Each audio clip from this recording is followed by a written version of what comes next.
Greetings everybody. I'm here again to do another video, somewhat of a follow-up on my previous one where I addressed or talked about the apology of Pope Leo the 14th. Some things I said there need to be just expanded on. It's Friday the 5th of June 2026. I said there in that video, and I'm saying it again, basically we ought to be angry. We ought to have what we call righteous indignation over the many centuries of lies that we were brought up with in our societies, our school systems, even to our universities and post graduate even studies.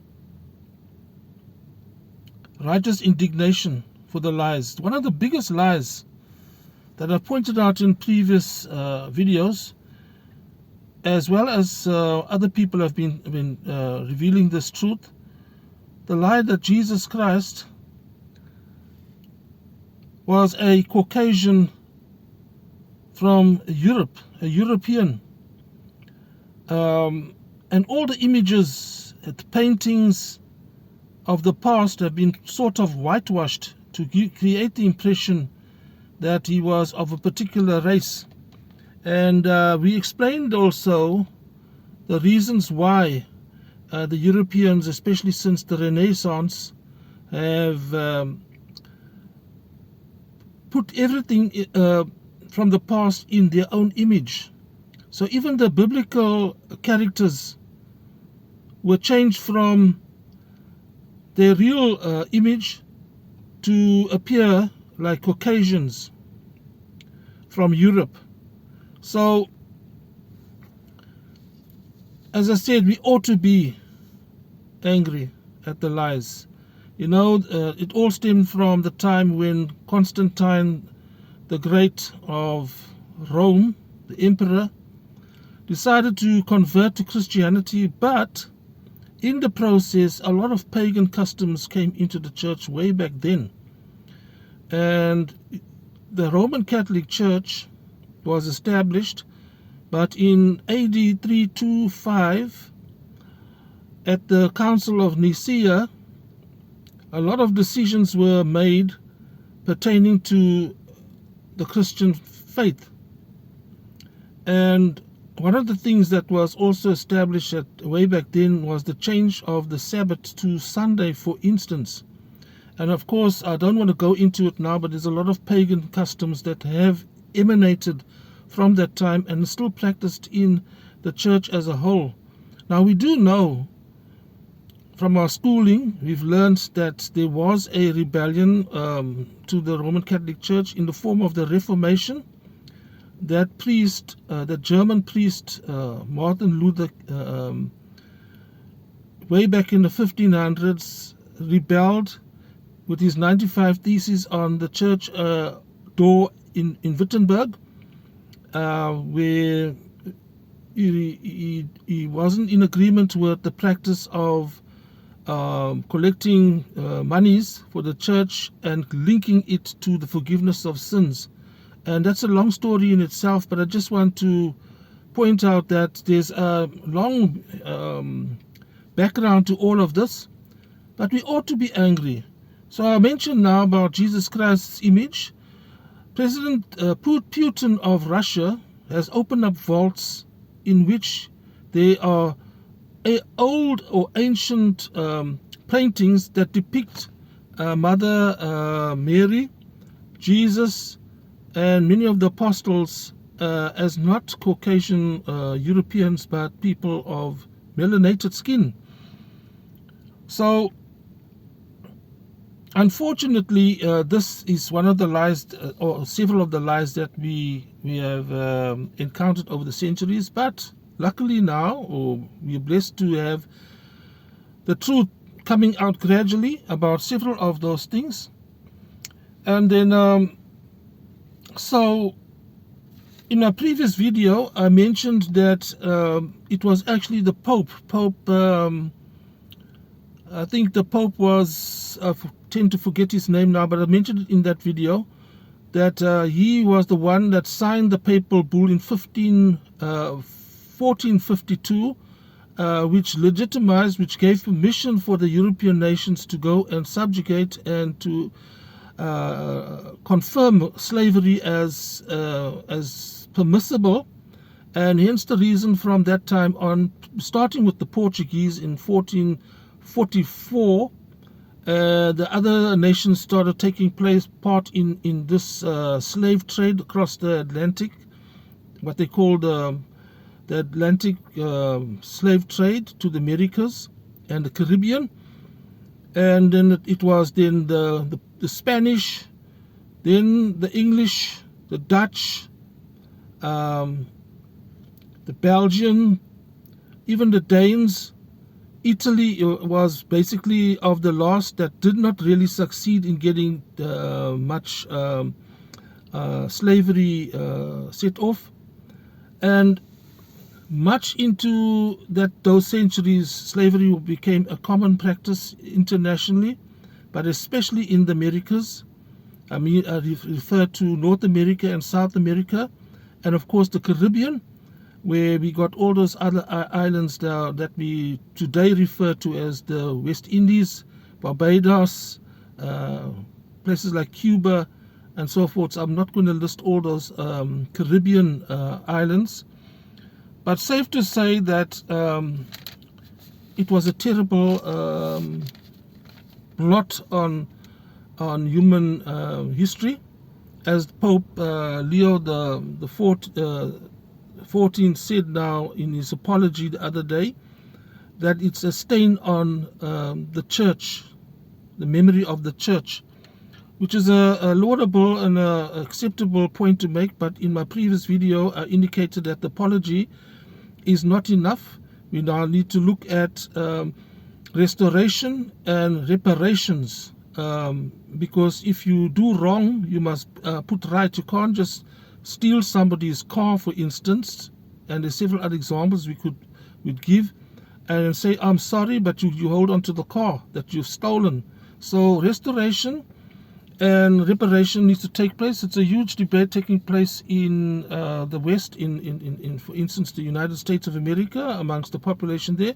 But of course, the beneficiaries of slavery, their descendants, still want to hold on to the gains and not acknowledge the wrong of it, and also to look at honestly and assertively at restoration and reparations.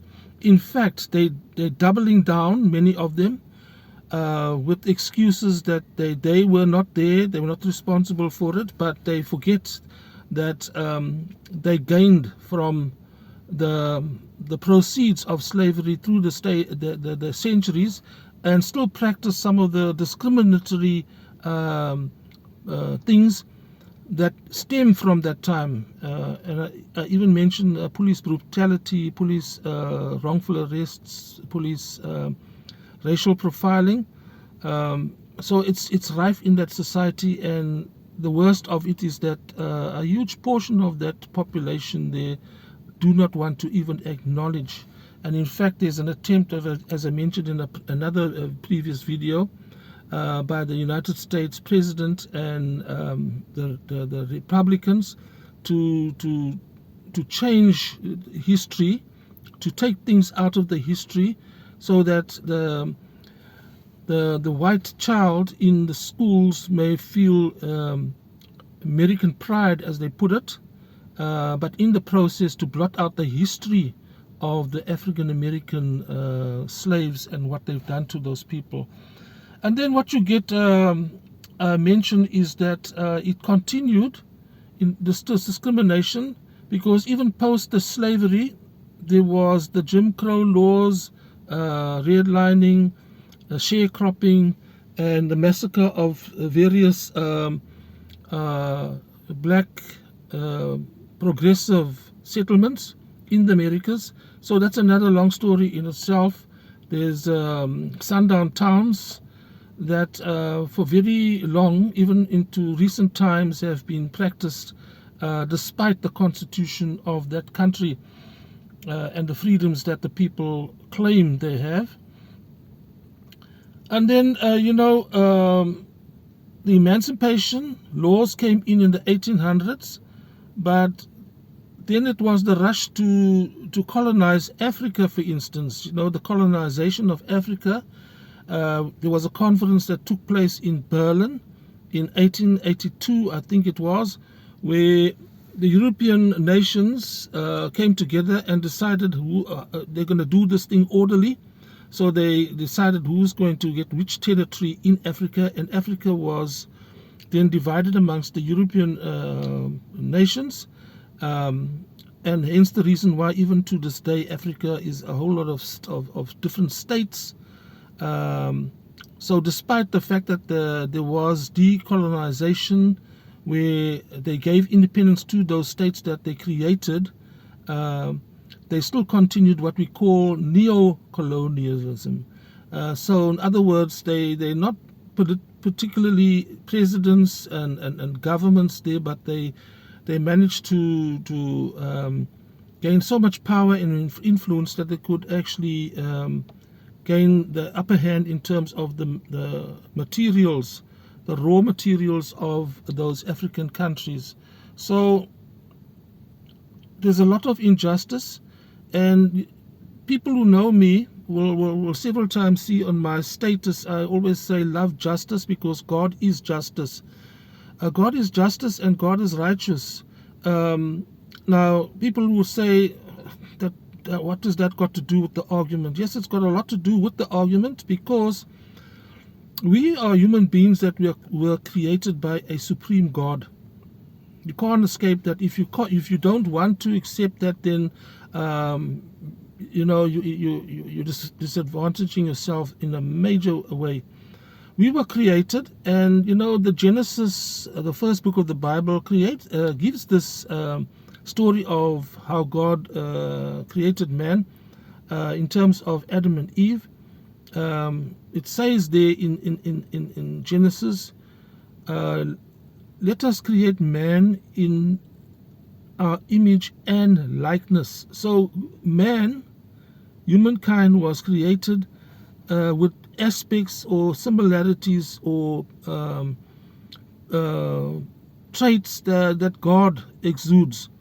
So if we are created in the image of God, in his likeness, then God is a God of love, but also a God of justice.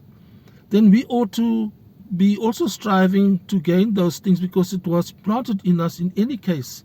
It was the cause of the fall of man, when Eve and Adam rebelled and listened to the serpent and ate of the fruit, that the fall of man came about. So coming back to the story, we're supposed to love justice, and if we love justice, these things of the distant past have to be addressed. They can't be put under the mat, the carpet, indefinitely, as has been for many centuries. It's now the time for these things to come out, and this is one of many of this kind of videos that is on social media, where people are explaining and revealing these injustices of the past. And if we love justice, we must do the right thing to rectify it. So the next exercise would be, like I said, restoration and reparations. God is a God of judgment. God is not in time as human beings are. He's outside of time. So we understand things like time in terms of, it has happened, nothing has happened to us, etc. But the word says that what you sow, you will reap. And if you sow and you reap, that can be in a day, it can be in a week, it can be in a month, it can be in a year, it can be in a decade, it can be in a century also. So peoples and individuals will still be accountable for what they've done. And what I'm saying here, it's a form of a warning, or a form of bringing awareness. Even if you are of a group of people who have been in the past practicing injustice, you need to think very carefully about what you can do, how you can do, what we ought to do in order to bring restoration and, of course, reparations. I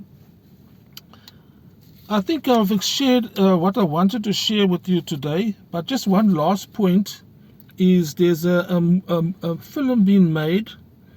It's just come out now, on Archbishop Desmond Tutu, the South African bishop that had a lot of influence as an activist in the struggle for liberation in South Africa in the apartheid years, and is friendly referred to as the Archbishop. He was the Archbishop of Cape Town, of the Anglican Church, and he did a lot. He did a great deal to bring about, restoration, restitution in this country of South Africa, and is remembered fondly in those terms.